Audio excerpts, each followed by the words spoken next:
Welcome to Right versus Left News, your daily briefing on the stories that matter, told from both sides of the aisle. I'm your AI host, Chris, and each day I bring you the most important political and cultural news, with perspectives from conservative and progressive voices.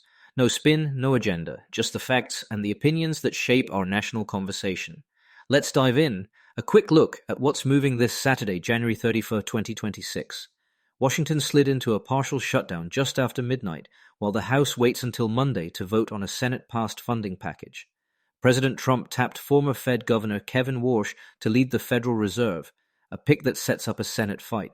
In the Middle East, Israeli strikes killed at least 12 people in Gaza, even as ceasefire mechanics inch forward. A federal judge in Washington, D.C., blocked key parts of Trump's order requiring proof of citizenship to register to vote. And South Carolina's record measles outbreak has become a national warning sign. The shutdown could be short if the House acts quickly. Before we jump into today's stories, a quick word from our sponsors. This episode is brought to you by Family GPT, the AI chat platform actually designed for kids. If your children are curious about ChatGPT but you're worried about what they might see, Family GPT gives you full parental controls, content filtering, and the ability to align responses with your family's values. Whether Christian, Muslim, Jewish, secular, and many more. Monitor every conversation, set usage limits, and let your kids explore AI safely. No ads, no data selling, complete privacy. Sign up free at familygpt.chat. Thanks to our sponsors for supporting Right versus Left News. Now let's get to the headlines. A partial US government shutdown began just after midnight, after the Senate approved 5 full-year spending bills, plus a 2-week extension for the Department of Homeland Security. But the House won't vote until Monday. The Office of Management and Budget has told affected agencies to execute shutdown plans. Essential workers are still on the job, and Social Security and the mail keep running. Immigration and Customs Enforcement and Customs and Border Protection continue operating thanks to prior funding. Leaders in both parties still expect a quick end, if the House clears the package Monday. Conservatives argue Democrats are holding funding hostage to force new limits on immigration enforcement. Demands like masks off, body cameras on, tighter warrant rules, and a code of conduct. They warn that brinkmanship over ICE could backfire politically and weaken law enforcement. Their refrain is simple: pass the bills first, debate policy later. Progressives frame this as a moral and accountability fight after deadly incidents in Minneapolis. They want independent misconduct reviews, clear warrant standards, and transparency about agents' identities. Democrats also note that ICE can keep operating anyway thanks to reserve funds, meaning the leverage point is Homeland Security's broader budget, not a halt to enforcement. Many in the caucus appear united behind masks off, body cameras on, even if a brief shutdown is the price to force reforms.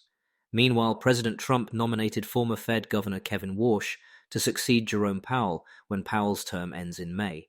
Warsh, long viewed as an inflation hawk who has recently argued for lower rates alongside a smaller balance sheet, faces an immediate snag. Republican Senator Tom Tillis says he'll block any Fed nominee until the Justice Department's investigation into Powell is resolved. Markets signaled uncertainty on rates and balance sheet policy. Many conservatives and business voices praise Warsh's experience and his push to refocus the Fed on its core mandate, stable prices and jobs, while dialing back politicized initiatives. The White House touts broad support, and prominent investors describe Warsh as flexible, not dogmatic. The argument goes like this: a credible chair can cut rates if the data justify it, without sacrificing independence. Progressives warn the nomination risks politicizing the central bank, especially with the Powell probe hanging over it. Some question whether Warsh's pivot toward easier policy reflects political pressure, while others worry his hawkish instincts could slow growth. There's also a real possibility the Senate standoff over the DOJ probe stalls confirmation. In Gaza, Israeli airstrikes killed at least 12 Palestinians, including children, among the deadliest incidents since October's ceasefire framework. Strikes hit Gaza City and Khan Yunis as mediators work to reopen Rafah for medical evacuations and to move the truce into its next phase.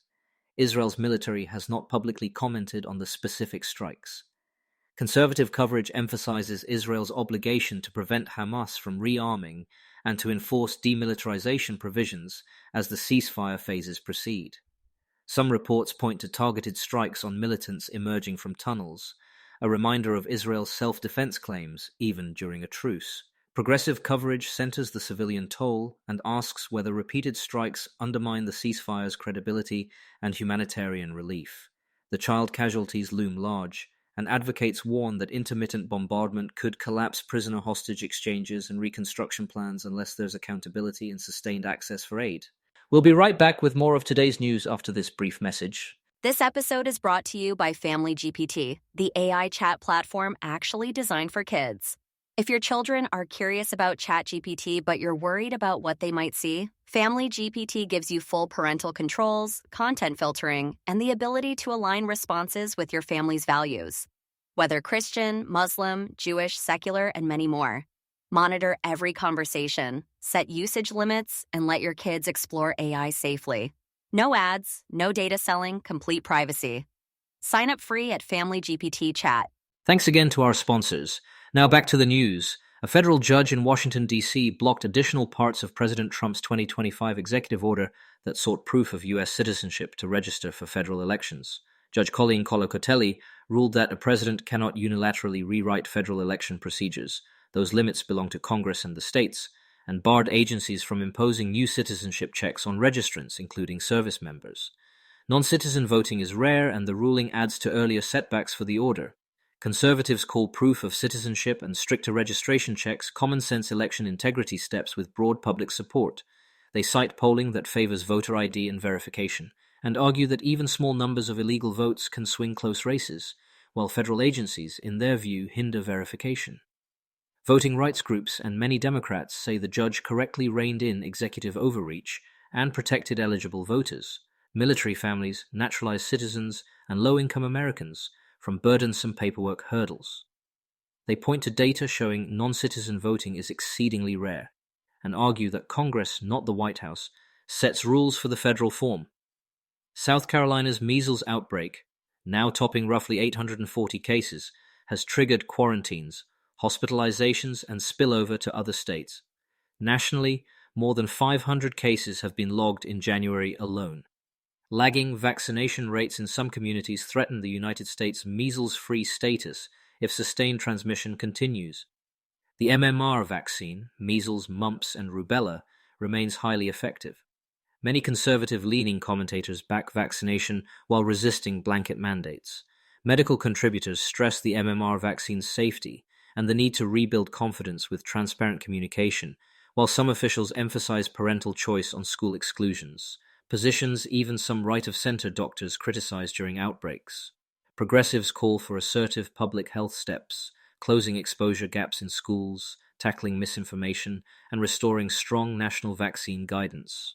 Analysts argue the fastest fix is straightforward: raise coverage to herd immunity levels and support local clinics to get shots in arms. Quick recap. Washington's partial shutdown is real, but could end Monday. The Fed chair pick opens a big fight over central bank independence. Gaza's violence tests a fragile ceasefire. A judge curbed proof-of-citizenship rules for voter registration. And a measles surge reminds us how quickly policy choices can have consequences. We'll be watching all 5 into the week ahead.